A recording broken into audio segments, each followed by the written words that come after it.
Hello, and welcome to the Oklahoma Assembly. My name is Bart Drager with the Education Committee, and this will be Part 1, Our Lawful American Government from 1776 to 1861. Moving forward into the following sections, questions to keep in mind are, why is the United States of America regarded as sovereign, free, and independent? What is the difference between the United States and the United States of America? Our unincorporated American government. Here is an example of several capacities. Farmers John, George, Mary, Michael, and Susan have several different capacities in which they are associated with one another.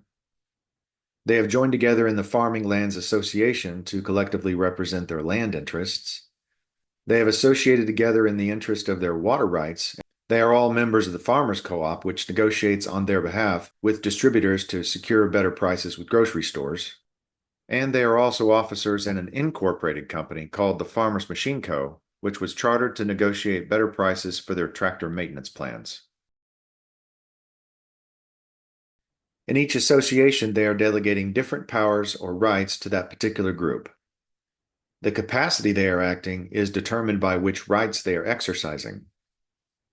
The capacity they are acting in is also determined by the subject matter they are discussing. Their capacity is also determined by whether their group is incorporated or unincorporated. Only an incorporated entity qualifies for bankruptcy protection. An unincorporated company does not qualify for bankruptcy protection. Only an unincorporated association of people retains the ability to exercise the sovereign powers delegated from its members. Once a group of people incorporates, they lose their ability to be recognized as a sovereign body politic. The word sovereign is synonymous with free and independent, not relying on any foreign power to manage your own affairs, and it is also associated with operating in an unincorporated capacity. And here is a map of the American states. The land jurisdiction is made up of two distinct jurisdictions. The national soil jurisdiction is the surface to 6 inches below the surface. The international land jurisdiction is everything deeper than 6 inches. The national soil jurisdiction of each nation-state is made up of its individual counties.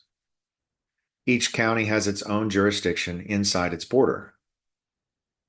The national soil jurisdiction of each county overstands all other jurisdictions within the borders of that county.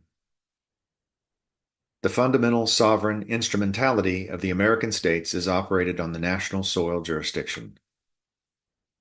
This is the Union of States doing business as the United States and operates on behalf of the 50 states and their collective national soil jurisdiction. As an instrumentality, the United States exercises the delegated power of the collective soil jurisdiction of all 50 states. Taken together, our 77 counties are the embodiment of the combined national soil jurisdiction of Oklahoma. And here is a map of the national soil jurisdiction of the 50 states of the Union. Notice that every county of every nation-state is visible in this map because this is a map of the national soil jurisdiction. The Union of States is the instrumentality known as the United States operating in the national soil jurisdiction. The second instrumentality acts on behalf of the 50 states in the international land and sea jurisdictions. This is the Federation of States doing business as the United States of America, unincorporated. The Federation of States is an unincorporated holding company acting in the international capacity on behalf of the 50 states in the international land and sea jurisdictions. And here is a map of the international land jurisdiction of the 50 states of the Federation. Notice that the counties are not visible in this map because this is a map of the international land jurisdiction. The Federation of States is the instrumentality doing business as the United States of America in the international land and sea jurisdictions. On the American land and soil jurisdiction, common law is that body of law that has become common to us, particular to the land and soil jurisdiction, and it does not rely on case precedent. In American common law on the land and soil, the definition of a crime is harm to a man or woman, or someone being deprived of a right or property. What are the four organic laws? The Declaration of Independence, July 1776, the Articles of Confederation, March 1781, the Northwest Ordinance, July 1787, and the three constitutions, which are federal contracts. The Constitution for the United States of America in 1787, which is for the American Federal Republic, 1787 to 1861, also called the Constitutional Republic. The Constitution of the United States of America in 1789, which is for the United States of America Incorporated, which is a British company operated by the British Crown. The Constitution of the United States in 1790, which is for the United States Incorporated, a municipal company operated by the Holy Roman Empire and ultimately owned by the Pope. Revisiting the national soil jurisdiction, the 77 physically defined counties in Oklahoma control the national soil jurisdiction. Taken together, these counties define the embodiment of the combined soil jurisdiction owed to our Republican nation-state of the Union. In this context, nation describes people, and state means the physical borders, land, rocks, trees, water, etc. American state nationals are not obligated to obey statutes and codes created by the state of Oklahoma Incorporated, unless they are knowingly and willingly acting in the capacity of a legal vessel or legal person to conduct commerce in that sea jurisdiction. More details on this later. All American state nationals are obligated to keep the peace, report crimes, and uphold the public law of their county and state, and the four organic laws as described earlier. All American state nationals are owed a Republican form of government and are therefore considered members of the General Assembly as soon as they correct their status. By law, American state nationals do not owe duties or obligations to their government. It is their prerogative to participate or not participate in the General Assembly meetings of their county and state assemblies.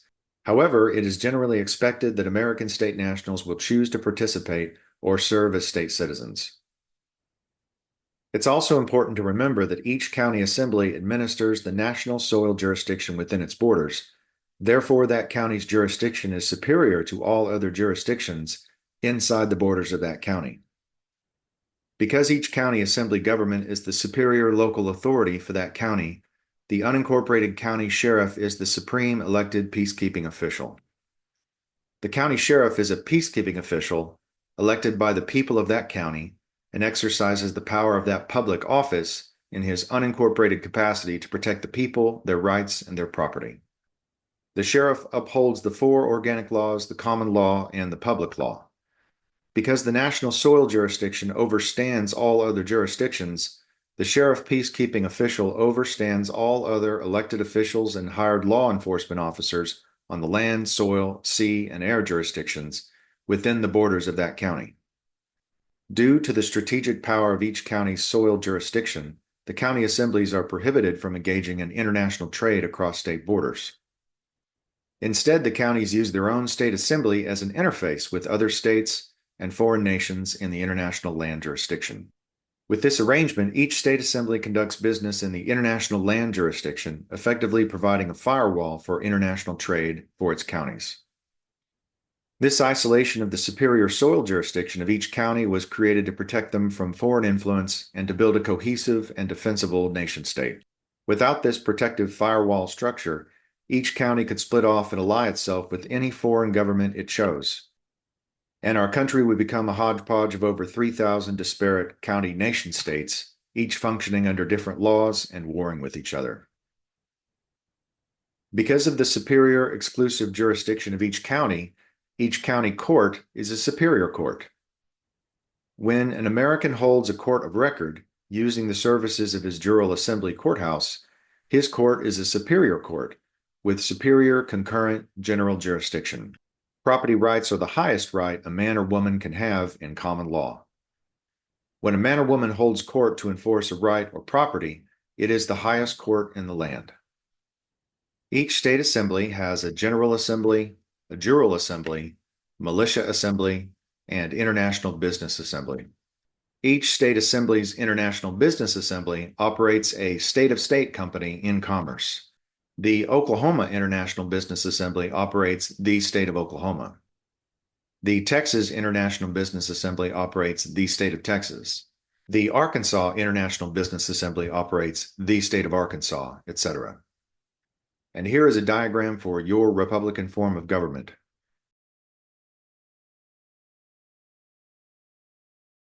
Moving into the global air jurisdiction, the third instrumentality acts on behalf of the 50 states of states in the global air jurisdiction.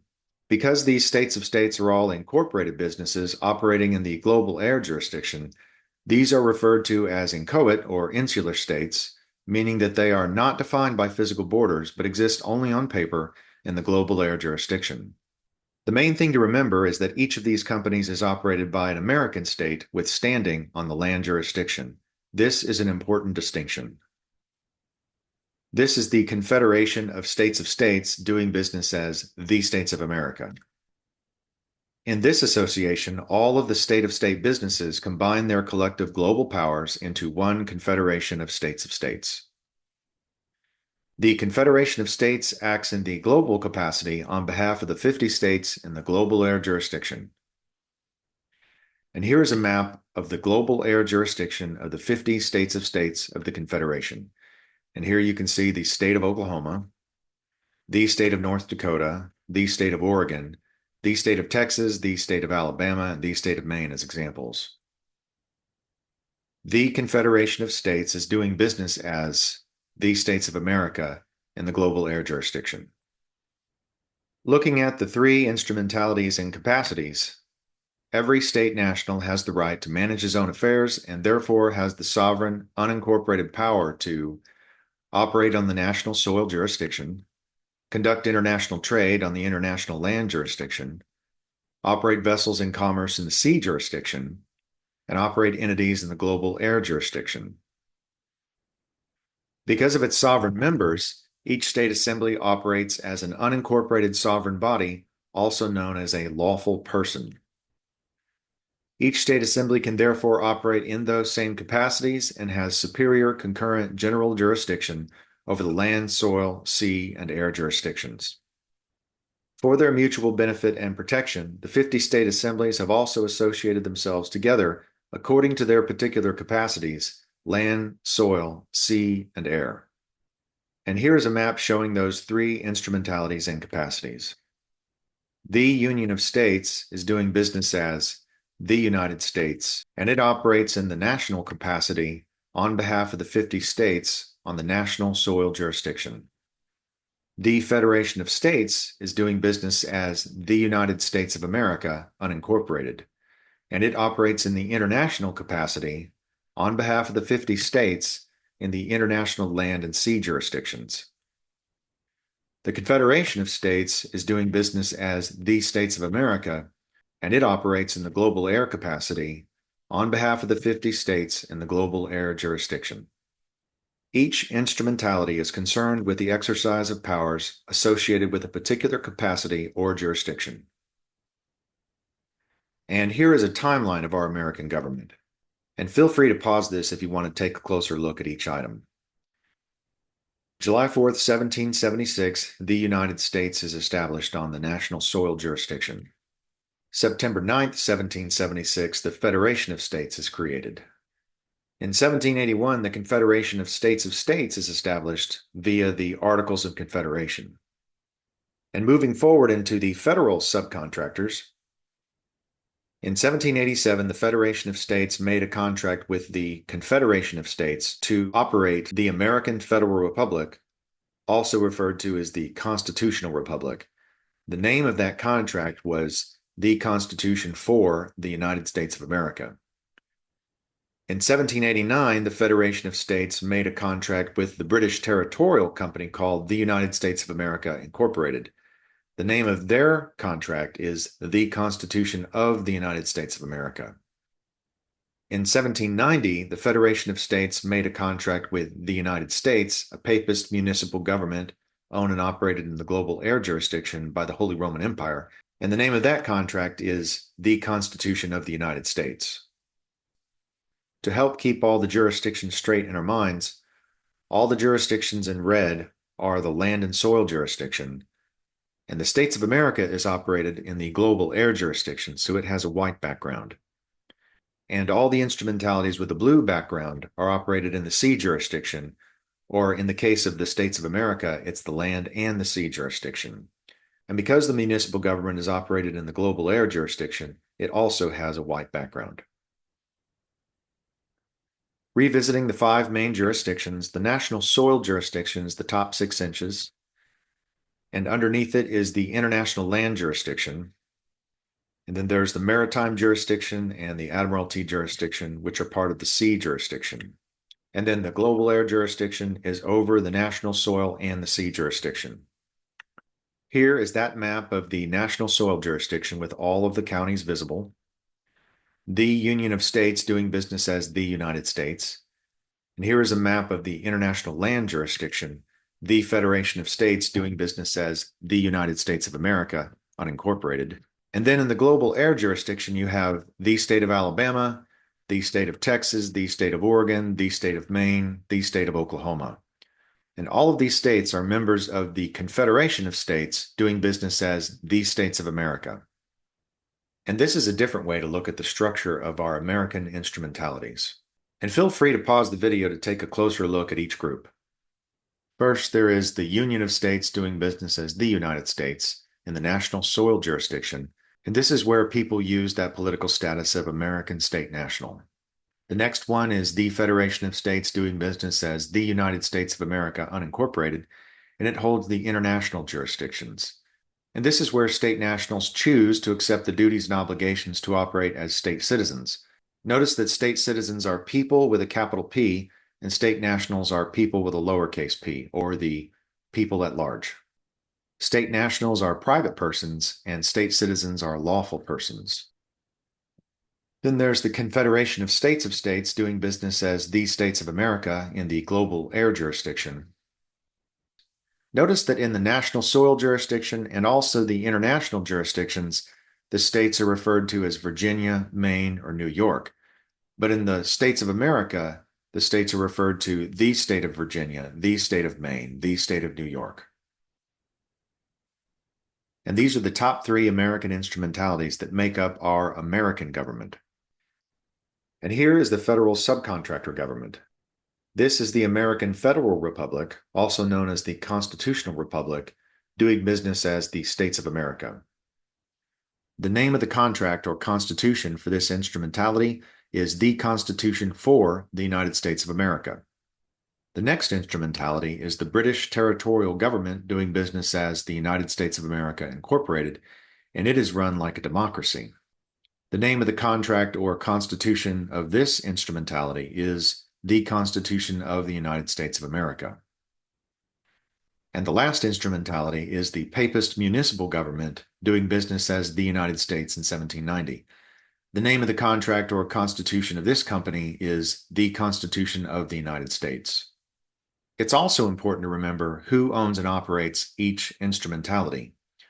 The top 3 groups and the Federal Republic on the bottom left are all American-owned and operated. By contrast, the territorial government is British and operated by the British Crown out of Westminster, and the municipal government is owned and operated by the Holy Roman Empire, or the Pope. And to help keep the jurisdictions organized in your mind, the United States is the soil jurisdiction, the United States of America is the land and sea jurisdiction. The American Federal Republic is also operated in the land and sea jurisdictions, but the territorial government is operated only in the sea jurisdiction, and the municipal government is also operated in the air jurisdiction. It's also important to keep in mind that the Federation issued the 1787 contract to the Confederation to operate the American Federal Republic, also known as the Constitutional Republic, which operated from 1787 to 1861 at the beginning of the Civil War.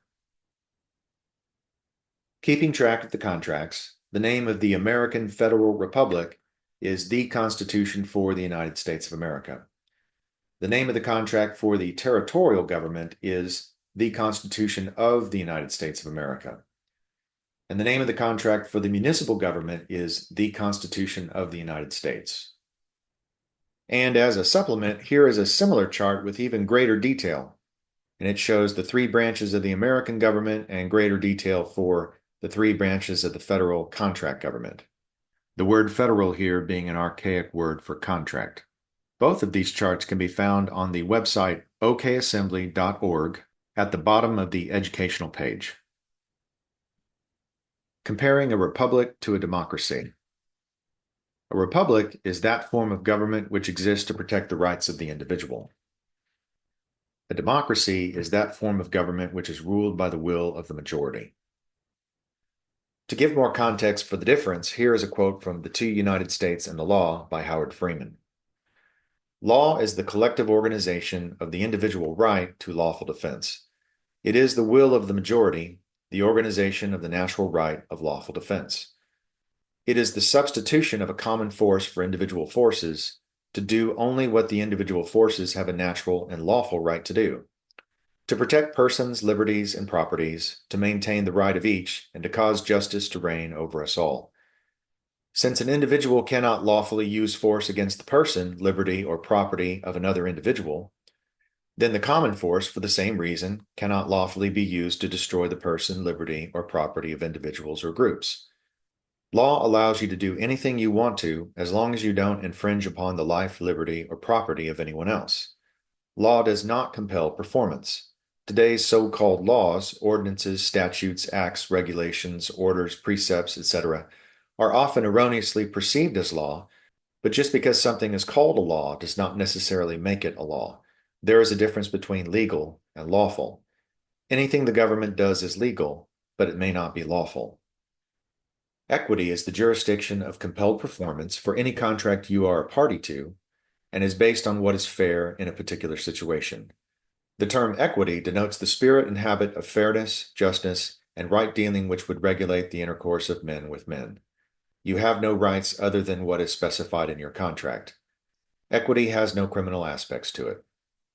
Equity belongs to the sea jurisdiction, and the law belongs to the land and soil jurisdiction. Revisiting these questions, why is the United States of America regarded as sovereign, free, and independent? The United States of America is an unincorporated instrumentality created September 9, 1776, that operates in the international land and sea jurisdictions on behalf of and for the mutual benefit of its member states. The United States of America exercises sovereign powers because each nation-state is sovereign. Each nation-state is sovereign because each American is sovereign. Americans are sovereign because people are naturally sovereign, with natural, fundamental, unalienable rights. Stated in reverse order, Americans are sovereign because people are sovereign, as we already declared in the unanimous Declaration of the 13 United States of America, and as William Belcher declared at the conclusion of the Revolutionary War. Americans delegate a few of their sovereign powers to their nation-state for their mutual benefit and protection of their remaining rights. Each nation-state then exercises those delegated powers on Americans' behalf. Those original 13 nation-states existed in the national soil jurisdiction, and their first association was a union of states doing business as the United States, declared July 4, 1776. When those nation-states operate in the international land and sea jurisdictions, they do so as lawful persons, as members of a federation of states, an unincorporated holding company, doing business as the United States of America, created September 9, 1776.